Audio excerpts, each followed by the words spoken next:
Hello दोस्तों, positive wise में आपका स्वागत है। एक बेवकूफ इंसान की पहचान उसकी बातों से होती है और एक समझदार इंसान की पहचान उसके शांत रहने से होती है।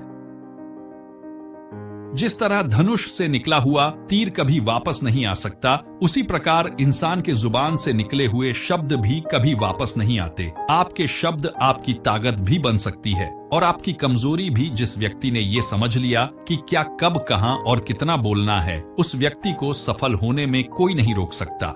ऐसे व्यक्ति की सफलता निश्चित है। दुखों का कारण है अधिक बोलना। हमारे जीवन में एक नहीं बल्कि बहुत सारे दुखों का कारण बोलना ही है, क्योंकि हमारी समस्या यही है कि हम चुप नहीं रह सकते, हमेशा जरूरत से ज्यादा बोलते रहते हैं और आपके बोलने के कारण ही आधे से ज्यादा दुख निर्मित होते हैं।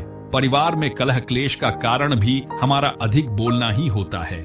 आप जितनी भूख उतना भोजन खाते हैं, जितनी जरूरत उतना कार्य करते हैं, लेकिन क्या आपने इस बारे में कभी सोचा है कि आप कितना बोलते हैं? क्या आप उतना ही बोलते हैं जितनी आवश्यकता से ज्यादा पूरा दिन बोलते रहते हैं?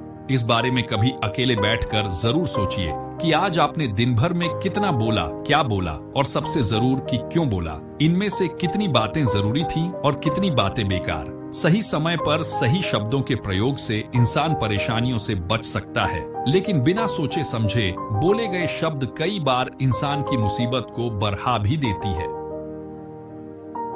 द्रौपदी का ये बोलना कि अंधे का पुत्र अंधा ही होता है, महाभारत के युद्ध का एक मुख्य कारण बन गया था। आज भी लोग अपनी जबान का इस्तेमाल दूसरों को नीचा दिखाने और खुद को बेढा बताने के लिए करते हैं, लेकिन जो समझदार और सफल इंसान होते हैं वो ये अच्छी तरह से जानते हैं कि उन्हें किस वक्त कितना और क्या बोलना है। हम आपको बता दें कि चुप रहने का मतलब ये नहीं है कि आपको पूरे दिन एक भी शब्द नहीं बोलना है। चुप रहने का मतलब है कि बेवजह शब्दों का प्रयोग नहीं करना है।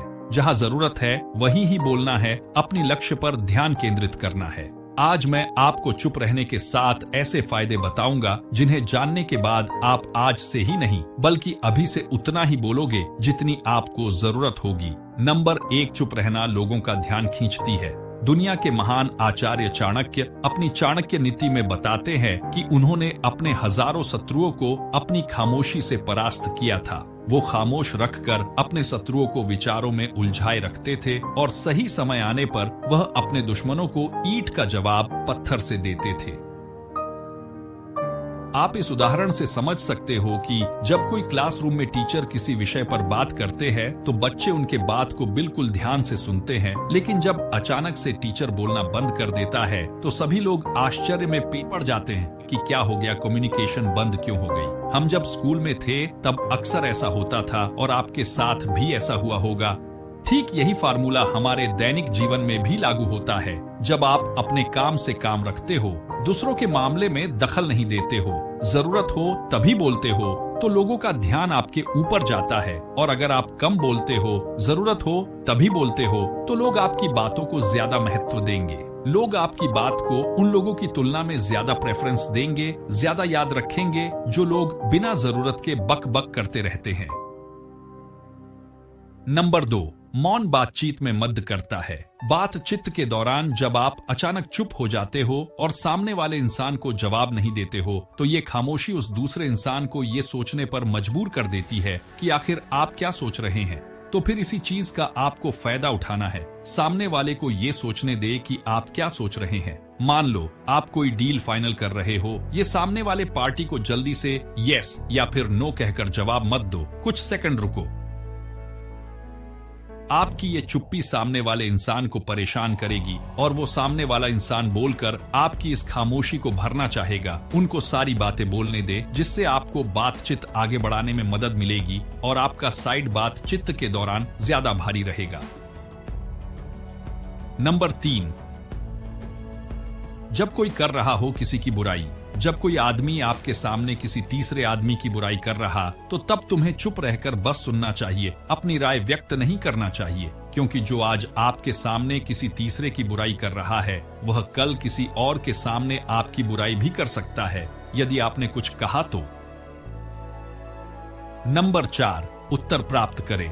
आपने ऐसे कई सारे लोगों को देखा होगा जो कोई प्रश्न पूछने के बाद रुकते ही नहीं है, अपनी बक चालू रखते हैं या फिर दूसरे को बोलने का मौका ही नहीं देते। अगर आप भी ऐसा करते तो आपको दूसरे इंसान के भाव को जानने का मौका ही नहीं मिलेगा। लोग आपके प्रश्नों का जवाब ही नहीं देंगे। इसीलिए कोई भी प्रश्न पूछने के बाद आप मौन हो जाओ। आप अपना ओपिनियन मत दो। लोगों का क्या ओपिनियन है उस बात पर, उस प्रश्न पर आप जानने की कोशिश करो। शायद आपको कुछ नया सीखने को मिल जाए। कुल मिलाकर आप प्रश्न पूछने के बाद जितना जल्दी चुप हो जाओगे, आपको उतना जल्दी उत्तर मिलेगा। स्वामी विवेकानंद जी।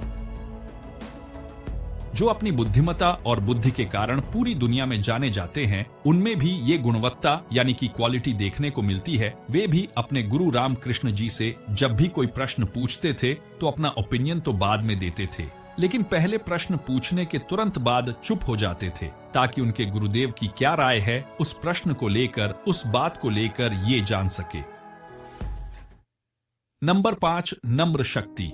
चुप रहना एक छोटी ताकत है, मतलब एक ऐसी शक्ति है जिसकी मदद से आप सामने वाले से बिना लड़े हरा सकते हैं। इसका सबसे बेहतरीन उदाहरण है महात्मा गांधी जी, जो कि सत्य और अहिंसा के मार्ग पर चले थे और बिना लड़े उन्होंने अंग्रेजों को धूल चटाई थी। महात्मा गांधी जी जानते थे कि अगर हमने अंग्रेजों से लड़ाई की तो हम उनसे कभी नहीं जीत पाएंगे। उन्होंने शॉर्ट पावर का इस्तेमाल किया और अंग्रेजों को हराया। कई बार लड़ने से और झगड़ने से समस्या का समाधान नहीं हो पाता था, चुप रहने से और शांत हो जाने से समाधान हो जाता था। नंबर 6, खुद की वैल्यू बढ़ती है। अगर लोग आपकी कदर नहीं करते और ना ही आपकी किसी बातों पर गौर करते हैं, तब ऐसे में आपको अपनी वैल्यू बढ़ाने के लिए और लोगों को अपनी बातों पर आकर्षित करने के लिए सबसे पहले कम बोलना सीखना होगा। जो लोग ज्यादा बोलने के बजाय कम बोलते हैं, अक्सर ऐसे लोगों की वैल्यू समाज में ज्यादा होती है, क्योंकि लोगों को पता होता है कि यह व्यक्ति तभी बोलेगा जब कोई बात गलत होगी या फिर कोई बात बहुत जरूरी होगी। इस प्रकार से आप खुद की वैल्यू बढ़ा सकते हैं, लोगों को अपनी बातों को सुनने के लिए मजबूर कर सकते हो। नंबर 7, मौन निर्णय निर्माण की क्षमता में वृद्धि करता है। और कई बार ऐसा होता है कि हम कोई निर्णय लेना चाहते हैं, लेकिन हमें समझ नहीं आता कि किस प्रकार से अपना निर्णय ले। वो कौन से आयाम है जिनको ध्यान में रखकर अपने निर्णय तक पहुंचना है। ऐसी स्थिति तब बहुत उभर के आ सकती है जब हमें मौन रहने की ट्रेनिंग न ली हो। इसलिए अगर आप चाहते हैं कि आप एक अच्छे निर्णयकर्ता बने, तो आपके लिए यह बहुत महत्वपूर्ण हो जाता है कि आप मौन रहने की अधिक से अधिक प्रयास करें और स्वयं को बेहतर बनाएं। जीवन में मौन रहने का कितना महत्व है और इसके क्या क्या फायदे, इसको हमने इस लेख में बताने का प्रयास किया है। इस लेख में मौन रहने के बारे में कहा गया है, लेकिन इसका यह अर्थ नहीं लेना चाहिए कि आपको किसी भी स्थिति में कुछ भी बोलना नहीं है। जहां जरूरत हो वहां पर आपको बोलना है, लेकिन अपने शब्दों पर ध्यान रखकर। कभी भी जल्दबाजी में कुछ ऐसा न बोल जाए जिसके बाद आपको पछतावा करना पड़े। आप अपने जरूरत के हिसाब से बोल सकते हैं, लेकिन उतना ही जितना आवश्यकता है।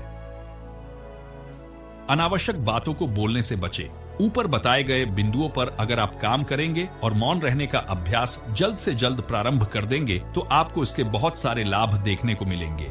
ये बात सच है कि आज के समय में मौन रहना बहुत कठिन कार्य है, और वो भी तब जब हर ओर से आप लोगों और वस्तुओं से घिरे हुए हो। लेकिन जब आप एक बार मौन साइलेंस रहने की प्रैक्टिस शुरू कर देते हैं, तो आपको उतनी दिक्कत नहीं होती। शुरुआती दौर में आपको थोड़ा समय लग सकता है, लेकिन एक बार जब आप स्टार्ट कर देते हैं, तब आपको उतनी परेशानी नहीं होती और आप खुद में सकारात्मक सुधार पाते हैं। हम उम्मीद करते हैं आपको मौन रहने के लाभों से लाभ होगा।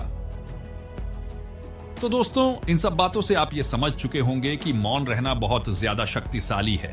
उम्मीद है आपको यह आर्टिकल पसंद आया होगा। आपका कीमती समय देने के लिए धन्यवाद।